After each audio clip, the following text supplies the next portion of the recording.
السلام عليكم ورحمة الله وبركاته. الحمد لله. যাবতীয় প্রশংসা কেবলই মহান আল্লাহর জন্য, যিনি সকল কিছুর অধিপতি, পূত পবিত্র এবং সকল শান্তির উৎস। তিনি মুসলমানদের উপর তার পবিত্র ঘরের হজ পালনকে ফরজ করেছেন এবং এটিকে ইসলাম ধর্মের অন্যতম মূল স্তম্ভ হিসেবে নির্ধারণ করেছেন।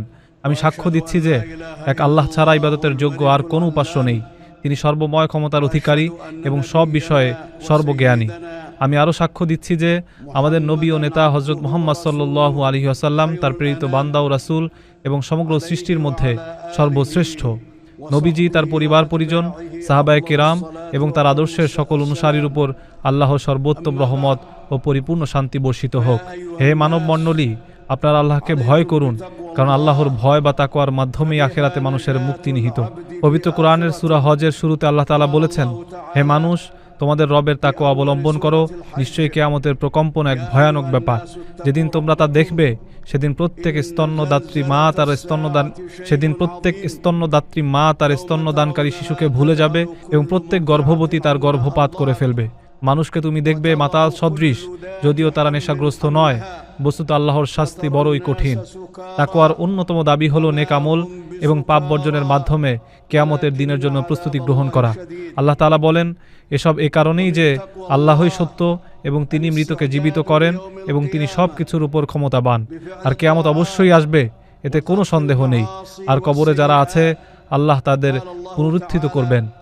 আখিরাতের জন্য সবচেয়ে বড় প্রস্তুতি হলো তাওহীদ বা একত্ববাদ প্রতিষ্ঠা করা এবং একমাত্র আল্লাহর ইবাদত করা, আর আল্লাহ ছাড়া অন্য কারো কাছে প্রার্থনা না করা।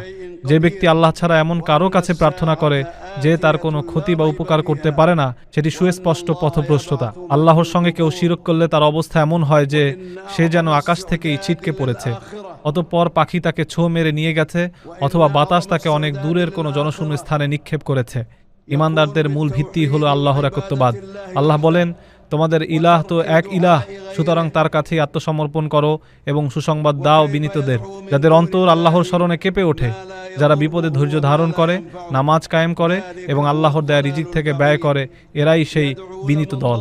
ইসলামের মূল স্তম্ভগুলো হলো আল্লাহর একত্ববাদের সাক্ষ্য দেয়া, হযরত মুহাম্মদ সাল্লাল্লাহু আলাইহি ওয়াসাল্লামকে আল্লাহর রাসূল হিসেবে মেনে নেয়া, নামাজ কায়েম করা, যাকাত আদায় করা, রমজানের রোজা রাখা এবং আল্লাহর পবিত্র ঘরে হজ করা। এসবের পাশাপাশি আল্লাহকে ভয় করার নির্দেশ দেয়া হয়েছে। আল্লাহ বলেন, যে ব্যক্তি তার রবের সামনে দাঁড়ানোর ভয় রাখে, তার জন্য রয়েছে দুটি জান্নাত। আল্লাহর আনুগত্যে ধৈর্য ধারণ করতে হবে এবং তাকদীরের উপর বিশ্বাস রাখতে হবে।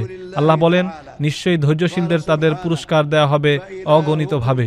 এর সঙ্গে আল্লাহর দেয়া নিয়ামত